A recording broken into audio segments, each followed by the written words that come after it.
Hello everyone and welcome to Games, Comics and Crafts. In this video I'll be looking at Battle Chasers number 12. Okay, so this is the 12th issue of Battle Chasers. First up, if there's an art germ cover of a book I'm going to buy, then I'm going to buy it. So this is the art germ cover. It looks spectacular. I love it. Um, Second up, as I mentioned in the last video, we did some Battle Chaser stuff. I didn't know how long this was going to last. It would appear this is it for now. Issue 12 is apparently like an arc. There will be another arc coming along at some point in time. Battle Chasers 13, but it didn't say what time limit is to actually get done. Doesn't say if the arc is going to be the same, whatever. So we got 3 issues out of this, then it stopped. And then 13 will come along and then something else will happen. So we'll see what happens with that. Out of 3 books, obviously, that we've had, 10, 11 and 12, this is my least favourite of the 3. Um, we're back to the obviously not as action packed as last time, but effectively there's 3 or 4 scenes in this one. We get Gully in the castle wherever he's been captured. Again, it's been so long since this has all happened that I can't remember where he is anyway. Basically, he's talking to the king about the gloves that he's got, and they're supposed to be magical powers, and they're not supposed to be his magical powers. They're supposed to be someone else's, and somehow he's got a brother there. Then we cut to Garrison, and he's not Garrison anymore. He's actually another monster of some sort that goes complete ape shit and kicks the crap out of the shape changer, and then reveals himself to not be Garrison. And then Red Monica, and she is fighting the guy with the spiders, and they have a bit of a shootout. And that's about it.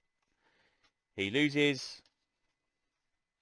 Garrison shows up and basically kills the guy after she's caught.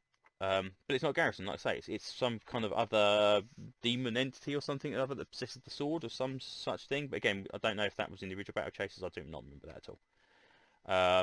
And then this guy here, who was in charge of the group, as far as I'm aware, is possibly a cleric of some sort. He basically gets him to go back into the sword. I think Garrison. I don't know, it's difficult to tell if Garrison's actually dead and missing. I know he's there, so he's obviously there. But is he dead or is he just unconscious? I'm not actually sure because he was obviously stabbed in the last issue, so we don't actually know if he's dead or unconscious. But the sword's there, sticking in the ground. That's supposed to be there. And then we cut back to Gully and apparently his brother that he's got there. Again, I don't know what the significance is at all, but I assume the brother was supposed to inherit the gauntlets, and that's why there's some kind of argy-bargy going on with the guys in charge, because they expected the guy with the gauntlets, the brother, to get. I don't know.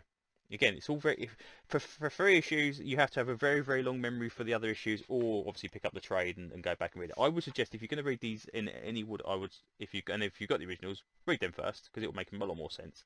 Um, but yeah, I mean, again, it's not a bad book. There's nothing fundamentally wrong with it. It's still written well, and the action's good, and the artwork is always pretty, always good, and it is very like Maderist kind of style, which is exactly what you want from Battle Chasers.